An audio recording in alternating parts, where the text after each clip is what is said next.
guys, and hopefully you guys enjoy it. So here it goes. What do you call a gig worker who's been waiting for 6 hours to get a notification of a trip? A reaction. See, corny joke. Anyway, that was my way of segueing into what it is that we want to talk about right now because I actually have a pretty extensive background in terms of having having experiences as a gig worker, and my personal experiences for the most part were extremely good. For some people, they may have different experiences, but I know that there's many different ways that you can make it work for you. So one of the main reasons why I got into gig working is because I wanted to be able to see what it's like to experience working for myself. I wanted to see some of the upsides of working as a gig worker because at the time when I first heard about it, people were making exorbitant amounts of money where they were able to kind of have a lot more freedom, and I was able to see that in a certain regard. And yeah, so it taught me a lot of different things. One of the reasons why I was able to understand so much about business is because I did do gig work, and it allows you to have kind of a first-hand view as to what happens when dealing with customers through your own kind of personal brand. So you're basically doing quote unquote contract work, which basically what you're doing is you're actually contracting with the platform that you're using. So if you're using an Instacart or you're using a Grubhub, then you're contracting with those companies, and what they do is then they send customers your way via their platform and their app. So it kind of gives you kind of like a midway between having a job and and dealing with business. So I wanted to get a kind of a first-hand view into that to see exactly how things worked. Now, before I got started, I actually did pretty much. I did about six. I'd say it was about 6 months. It was basically nearing the end of December, so sometime around December. It might have actually been November, but the end of November, and then I ended up doing as much research as I possibly could up until I believe it was April, mid-April, and then that's when I got started in uh, in working gigs. So I started off with rideshare, and then I ended up incorporating food delivery. And I did notice that there are certain differences. Like I found that doing the rideshare had a lot more customers, but you also had to do like more. There's a lot more guesswork I found doing rideshare because you had to kind of gauge how your customers were feeling. So one of the things that like I found that was like it was at least kind of confusing. Like I'm a people person, so I didn't mind actually hanging out with people while driving them, letting them either do their thing or having conversations. But I found that sometimes it'd be kind of confusing because there'd be sometimes people might be having whatever's going on in their life. They might have um, that makes it so that it's difficult to read them. I'll give you a good example. Let's say, for example, usually you wait for certain cues to decide whether or not you want to talk with people because you don't want to outstep your boundaries. So if they don't start a conversation or give hints that they want to have a conversation, you kind of let them be. That way they don't get annoyed because I looked at some of the reviews, and some of the things that people complain about are having having their driver talk too much, and it's like, yo, I just got off work, and you just like shut up and drive, so and I get that, like I don't really think that there's necessarily anything wrong with that. To a degree, I can sympathize with that situation. But then you have some people who they want to have conversations, and they'll kind of give you clues as to how that works. Where it gets confusing is when you have the people who give you hints that they want to talk because they'll say certain things, like they might just either start up a conversation, and then you might take that as a cue, or you might just say, okay, well, they're just being friendly, they just want to say hi or whatever it is, and then they want to go about their business. Cool. But some people, they'll kind of carry a conversation a little bit longer, and then you kind of take that as a cue, so you start talking. But sometimes people who are talking, they don't actually want to talk. They just, I don't know, for some reason they decided to do that, or maybe they wanted to talk, but for as briefly as they wanted to talk, and then that's the end of it. I don't know, like I don't really know how to gauge that type of stuff.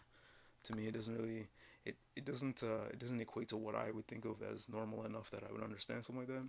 And then you have some on the other hand where they're not talking at all, and if you don't want to outstep the boundaries, you try not to necessarily talk too much. Like me, I'd offer to have I'd give a couple words or whatever it is, and some people enjoy that, but then some people didn't. They so it's really hard to gauge sometimes. So that's what I found with doing rideshare. That's pretty much the only thing that like kind of made things kind of weird for me with the rideshare. Whereas when I was doing food delivery, like there's nobody in the passenger seat except for you, unless you have you're working with somebody else who's doing a ride along with you. But I mean, there's no paying passenger that's with you that you have to guess at what it is that they want. Like if somebody is doing a ride along with you, nobody's forcing them to ride along with you. So if they didn't want to speak or they didn't want to whatever, they'd either tell you or they just wouldn't come along, right?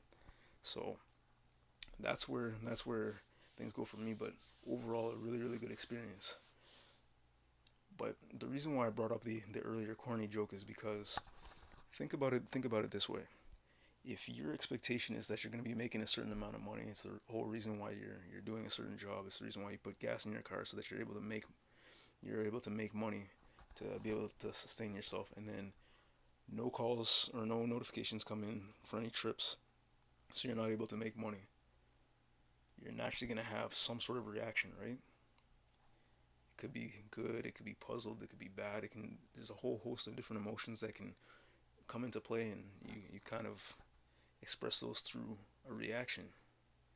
Well, I'm all for using things that naturally occur in your life and using those as ways to kind of make the most out of your life. And what I mean by that is there's plenty of things that we do on a regular basis that are somewhat natural. Let's say, for example, breathing is one thing that you do. You don't really have to think about it. Your blood pumps naturally. You don't really have to think about it. These are things that just happen that you naturally do. There's other things that you may have to think about, but it's still things that occur within your life that you're constantly doing. Things like eating, things like a lot of people walk. Not everybody walks, but quite a few people are going to walk somewhere at some point in time. As long as they're able-bodied to do so, they're able to walk somewhere.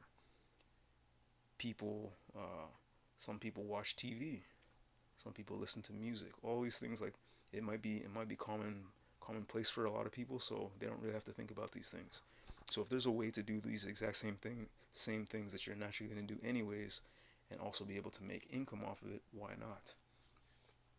That brings us to the topic of today, which is reaction videos.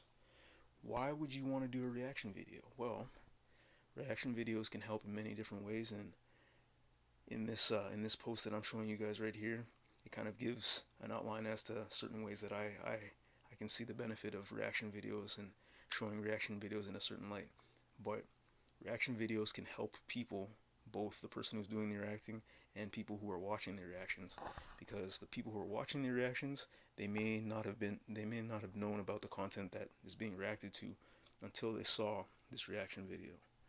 They can also use the reaction video to kind of gauge whether they want to, make a purchase. Um, Maybe not a purchase, maybe they're renting, maybe they plan on going to see a movie or go out on a date with somebody or have an outing.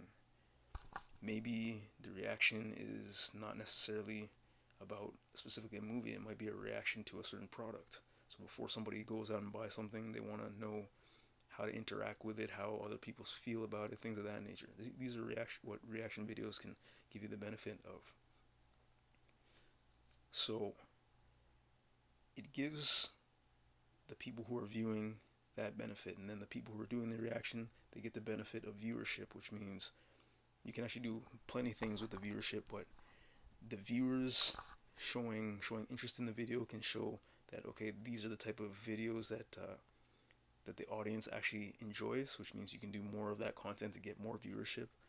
It also gives you an opportunity to find ways to kind of partner up with your audience, whereas you can do things that help the audience engage. You can do things that helps helps the audience do more with the content that you have. So sometimes you'll have a reaction to a certain book, but at the same time you're also marketing that book, and by you marketing the book, you get compensation anytime somebody were to make a purchase of that book. Well, if the person values the reaction you had enough to want to make a purchase of that book, and then they use your gateway that you've provided so that they can make a purchase and support you, then it's a win-win for both, right? So these are the reasons why, or these are just some of the reasons why doing reaction videos is a plus. So if you're sitting around for, you know, an extended period of time and you're looking for something to do, think about what it is that you'd like to do in between times. Like if you had something that you wanted to do that, like, say if you didn't have to work at that specific time you'd be doing, why not find ways of incorporating it so that when you're not directly doing any type of trip, that you can actually do these type of things, aka reactions. If you're gonna go watch a video or a movie anyway, or play a game anyway, naturally the time that you're spending in between trips, it'd be of a good consequence to be able to do those things in between, right? Because one of the reasons why you're not doing those things is because you're working. But if you're able to work in such a way that you're able to do those things anyway, not only are you able to save time and do more of the things you want to do throughout the day, but you're also being able to make money doing those exact same things that you wanted to do. Alright, so you can think of it as getting paid to do things that you want to do. You're still getting paid as long as you obviously make trips, but even if you're not specifically getting paid at that exact moment, you're doing the things that you want to do.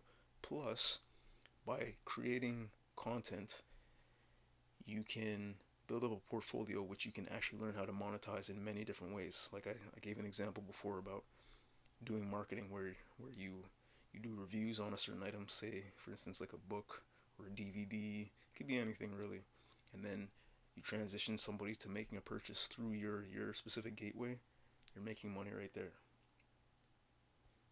So hopefully, you know, people are having an aha moment, the light bulbs are going off, and you're seeing exactly the power of what it is you can do.